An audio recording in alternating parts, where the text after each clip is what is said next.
Amém, queridos irmãos, chegamos à segunda-feira, terceira semana. Nessa terceira semana, o título geral é O Pão que Desceu do Céu, dá vida ao mundo.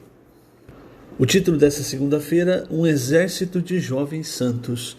E o versículo, Salmo, capítulo 110, versículo 3, na versão King James atualizada. Teu povo se apresentará generoso no dia da convocação. Nos montes santos, mais numerosos do que gotas de orvalho no seio da aurora, tu terás teus exércitos de jovens santos. Senhor Jesus, obrigado, Senhor, obrigado por mais um dia. E obrigado, Senhor, por tudo que o Senhor tem nos dado, pelo que o Senhor fez.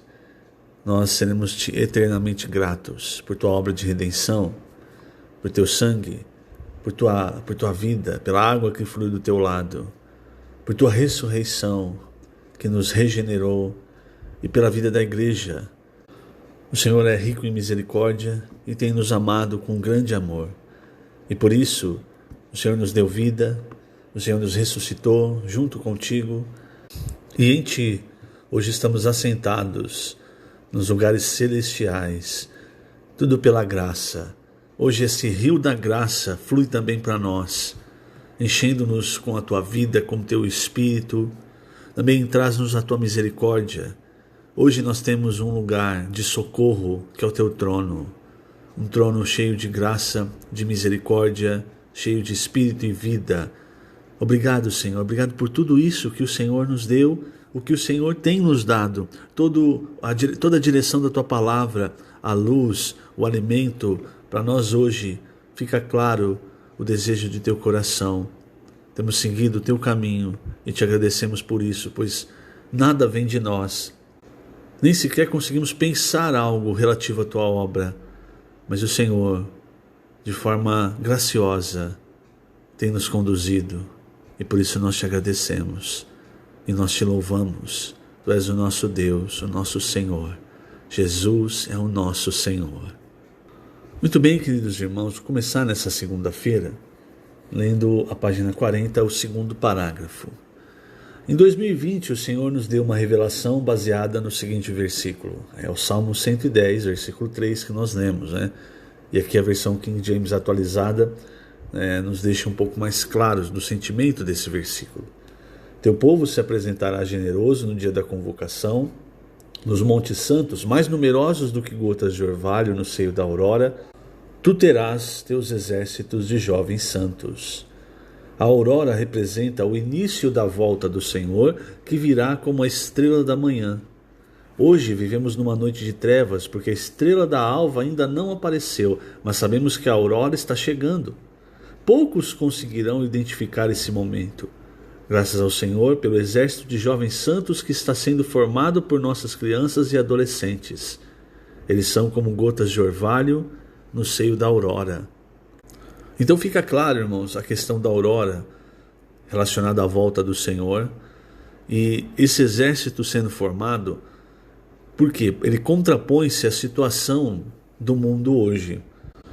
No segundo salmo, nós vemos uma figura de como as nações são, de como as coisas estão hoje.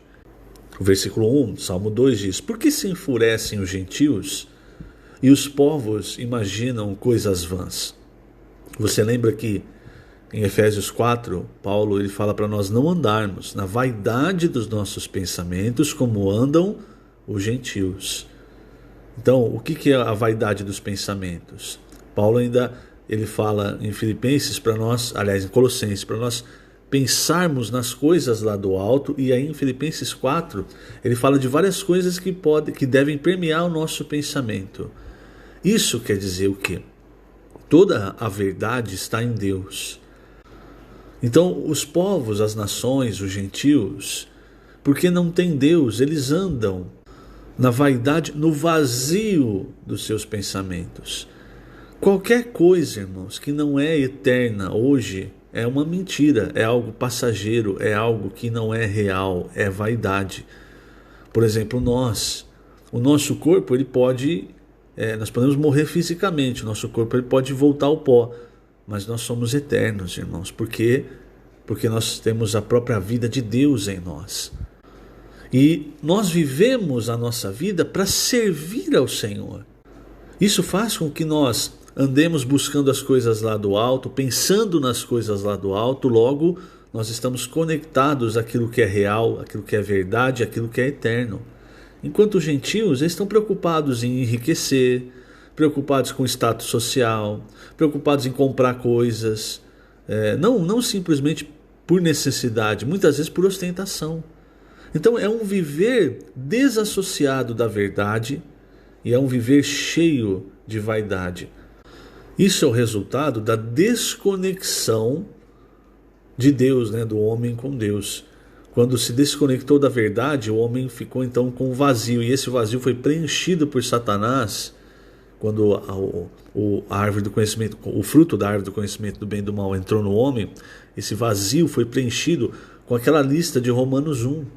Então Romanos 1, versículos 29 em diante, fala que hoje a humanidade, o homem, ele está cheio de injustiça, malícia, avareza, maldade, inveja, homicídio, contenda, enfim, tem uma lista de coisas. Isso aqui é a figura que o Salmo 2 nos retrata. Então quando ele diz, por que se enfurecem os gentios e os povos imaginam coisas vãs?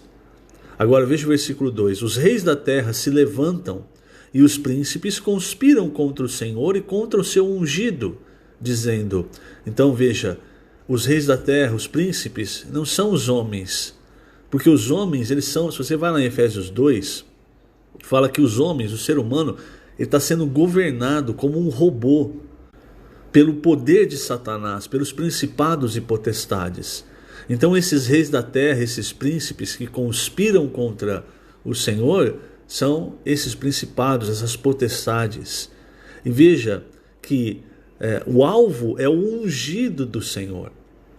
Então, aqui está se referindo logicamente a Cristo.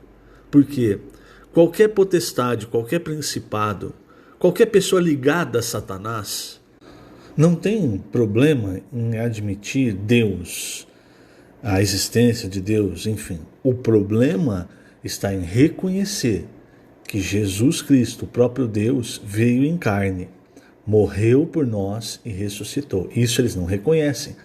Tanto é que você vê nos evangelhos, os principados, os demônios, eles não chamavam o Senhor de filho do homem, falavam que ele era o filho de Deus, reconhecendo sua divindade, mas não querendo tocar na sua humanidade. Então quando você vê o Salmo 2 aqui falando do ungido, nós estamos falando do Senhor Jesus, de Cristo. O versículo 3, rompamos os seus laços e sacudamos de nós as suas algemas.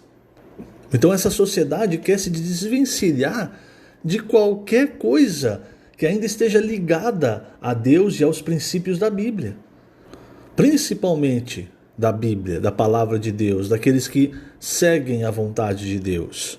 Por isso, irmãos, veja, nós estamos numa guerra. O apóstolo Paulo mostrou isso em Efésios 6. E o exército de jovens santos, irmãos, o Senhor tem formado, cada dia, o Senhor tem formado o seu exército de jovens santos. O trecho continua, ri-se aquele que habita nos céus. O Senhor zomba deles. Na sua ira, a seu tempo, lhes há de falar, e no seu furor os confundirá. Eu, porém, constituí o meu rei sobre o meu santo monte Sião. É o Senhor Jesus, o Filho. É essa a posição que Satanás queria ter e acha que é sua por direito, por capacidade. Mas essa posição é do Filho, é do Senhor Jesus. Versículo 7, proclamarei o decreto do Senhor. Ele me disse, tu és meu filho, eu hoje te gerei. Então nós sabemos, apesar do Senhor ser o Filho de Deus, quando ele vem como homem, ele vem como o Filho unigênito. Mas na sua ressurreição, ele é o Filho primogênito entre muitos irmãos. Por fim, versículo 8 diz, pede-me e eu te darei as nações por herança, e as extremidades da terra por tua possessão. Com vara de ferro as regerás e as despedaçarás como um vaso de oleiro. O que é isso, irmãos? Isso é o Senhor tomando posse dessa terra.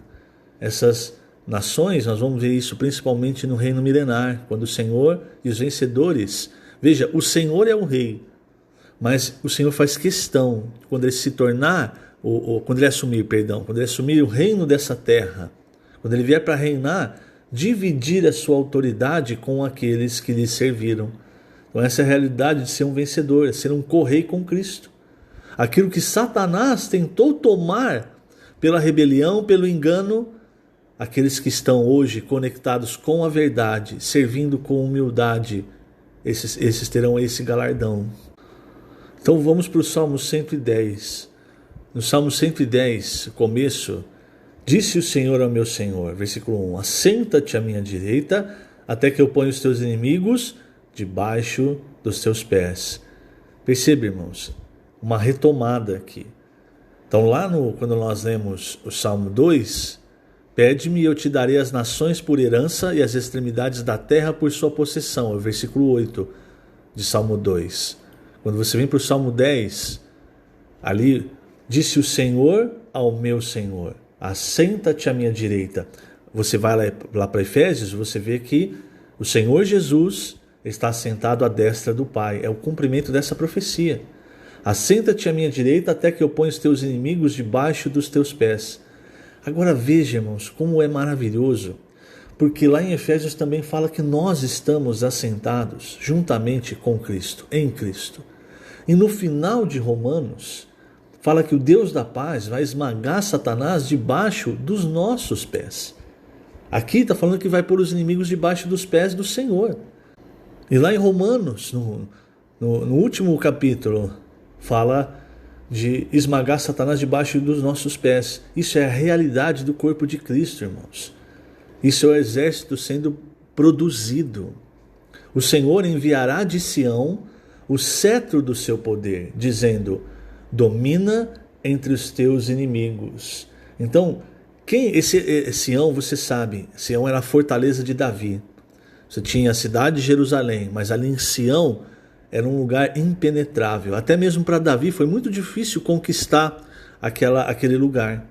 Então Sião representa os vencedores, aqueles que estão lutando para trazer o Senhor de volta. Por isso o Senhor enviará de Sião o cetro do seu poder.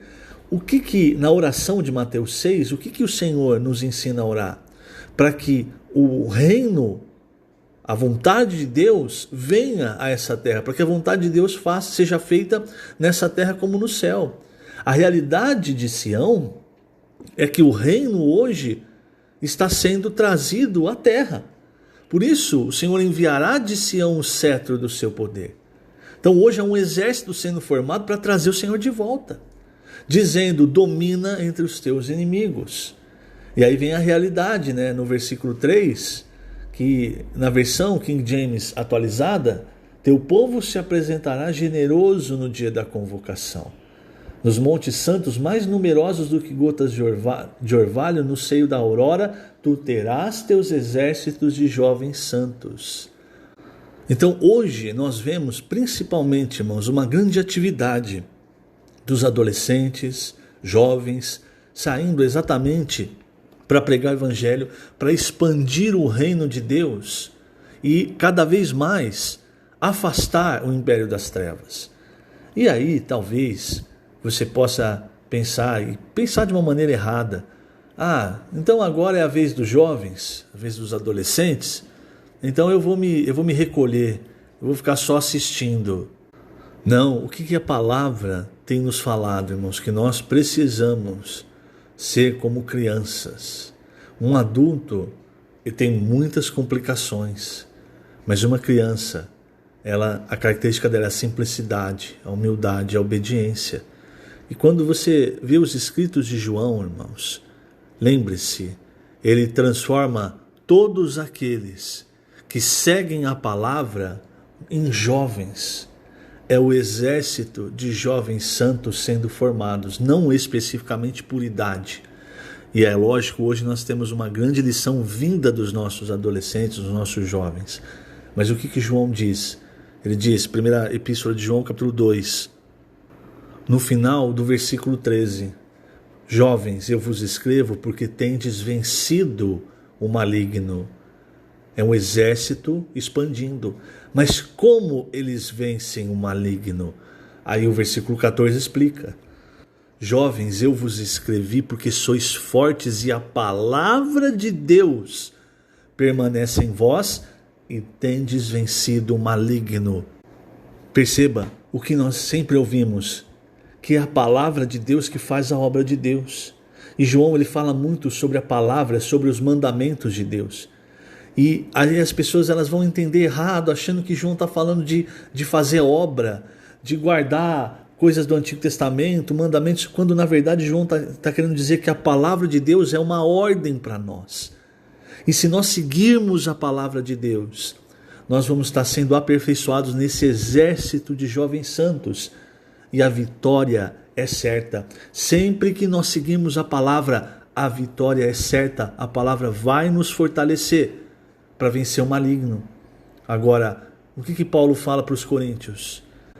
Em 2 Coríntios capítulo 11, eu receio que assim como a serpente enganou Eva com a sua astúcia, assim também seja corrompida a vossa mente e se aparte da simplicidade e pureza devidas a Cristo. Isso é ser como criança, é ser simples e puro, é seguir a palavra. Isso, irmãos, é fazer parte de um exército de jovens santos.